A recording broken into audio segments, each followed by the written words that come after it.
Hello, everybody, and welcome back to another edition of Running the Bases. I'm your host, Michael Garaffa.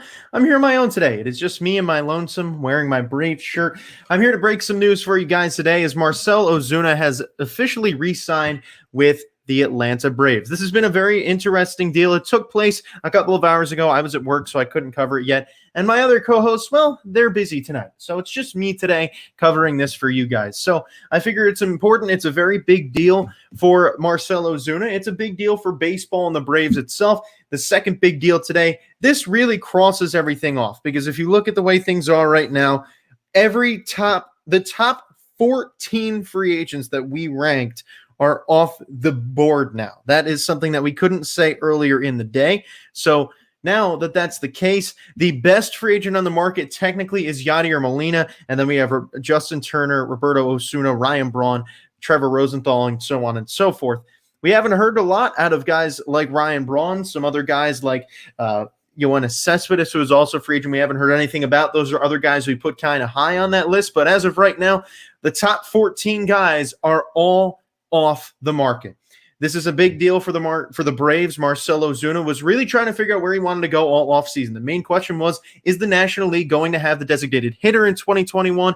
And with that uncertainty, he really just decided that he has to go to a team that he feels comfortable with. And the Braves were really the most skeptical of this because he fits very well on a team that has a DH. His defense is questionable. That's not a surprise. People are worried about his defense, and obviously he's going to have to play defense if there's no NLDH this year. So that's something that I don't think the Braves are too worried about. They're really sacrificing that, saying, okay, this guy's got an elite bat, and we're still maybe going to have the DH this year and a possibility of that in the upcoming years. So this contract with Marcell Ozuna and the Braves is a 4-year, $65 million contract. There's a 5th-year option with a $80 million possibility in the end with that extra option. It's going to be the total money per year is going to be different. It's going to be more front loaded.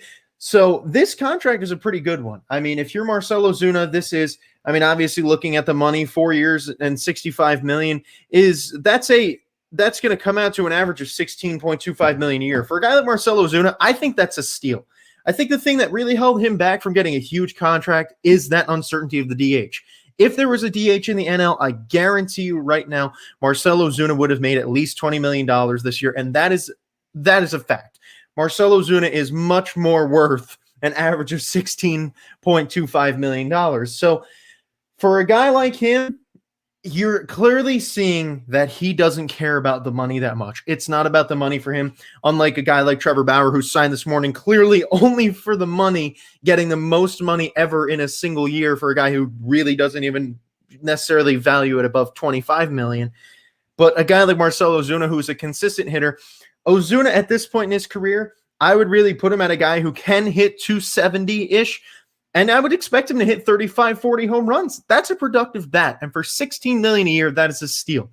Not a surprise the Braves went after him. They know him. He played for the team this year in what was probably the best one-year contract we've ever seen.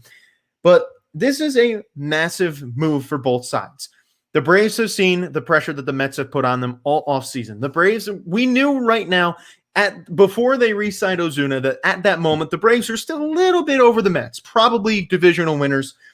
With this re-signing at the moment, I think this makes the Braves pretty much a lock to win the division. I mean, I think the Mets could probably put up a fight, but I really think the Braves are going to be a very good team in that division and are probably going to win that division.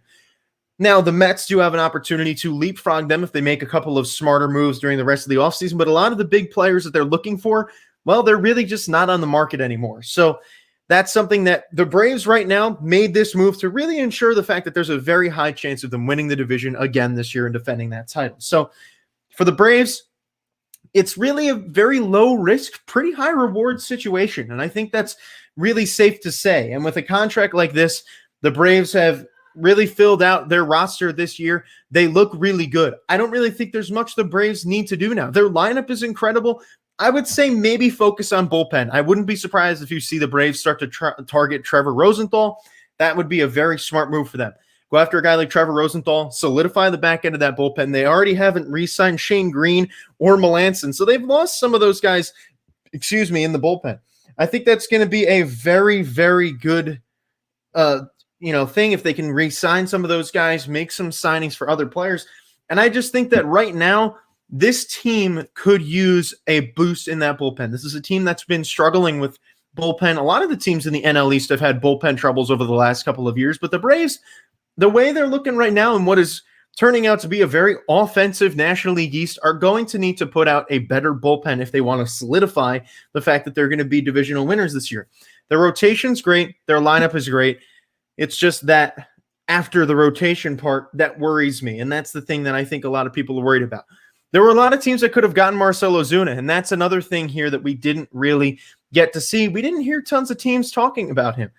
We've been hearing rumblings over the last couple of days. Oh, maybe the Blue Jays, that was a couple of weeks ago. But there have been a few talks of Ozuna maybe going other places. But, it really never came to anything. And I think that's something that people are disappointed about. And we've said it all offseason. This offseason's been so different.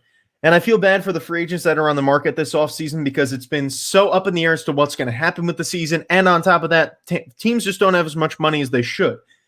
So this has really screwed all the players in this offseason because they just don't have the opportunity to get the contracts that they deserve. Marcell Ozuna is worth much more than $16.25 million.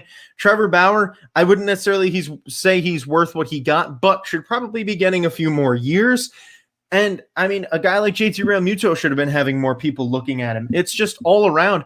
Money was tight this year. And the question of what are we going to be doing in 2021 for Major League Baseball was also a massive issue. And that uncertainty really hurt a lot of these guys, which is why we've seen so many players just re-sign with their teams. Those teams already knew them. They had that connection already. So they have the ability to offer maybe a little bit less. And if no one else is giving them that money, they're going to take it, which is probably what we saw here. So we don't know the stuff going on with Ozuna. We don't know who offered him contracts where. I'm sure there were a lot of teams that spoke to him. We don't know if they were given contracts. So this really clears up the free agent market from the big guys. The only other, in terms of breaking news shows, for free agents, I would say the only other free agents that we would be doing breaking news shows would probably be Trevor Rosenthal. Maybe. That's a possibility. But, as of right now, for free agency, we're kind of a wrap. We've seen a lot of these big-time players go. Now, don't get me wrong. The players that are still left on the market are very good. And there's a lot of really good players that are going to sign in the next couple of weeks. And they're just not necessarily at that level of what we have been considering breaking news. But you never know. If they sign a big enough contract, it's worth talking about. So we'll see. That's going to be a decision we come to as a group, obviously, collectively. If something happens with our teams, we also are more likely to cover it. And there's also some trades that can happen. We've heard about rumors of Chris Bryant potentially being traded by opening day. He's been on the market. We've heard Eugenio Suarez possibly. This isn't a lock that this offseason's just done. We cleared up the top 10 today, getting two of those guys off the board. But, it doesn't necessarily mean that this offseason's over. Spring training does start in a couple weeks, though. We're so excited to be back here covering spring training. I'm hopeful that we will get out to some games as a group, maybe take some video and talk about it with you guys. It's going to be so exciting to do that. But we are going to be doing another show on Sunday, our regularly scheduled podcast. You can make sure that you are here for that. If you enjoy these videos, the breaking news shows, we are probably going to still be doing some more for the rest of the offseason, depending on who signs where, any trades that take place. But I would say it's safe to say that the hot stove has kind of cooled off a little bit, and it's kind of cleared off a little bit too. So thank you all for tuning on in. If you want to be able to be notified anytime we go live and have one of these shows, make sure you hit that notification bell. You want to know when we're going live if you're interested in that. But thank you all for watching, and we will see you guys all next time. A quick refresher, Marcell Ozuna re-signing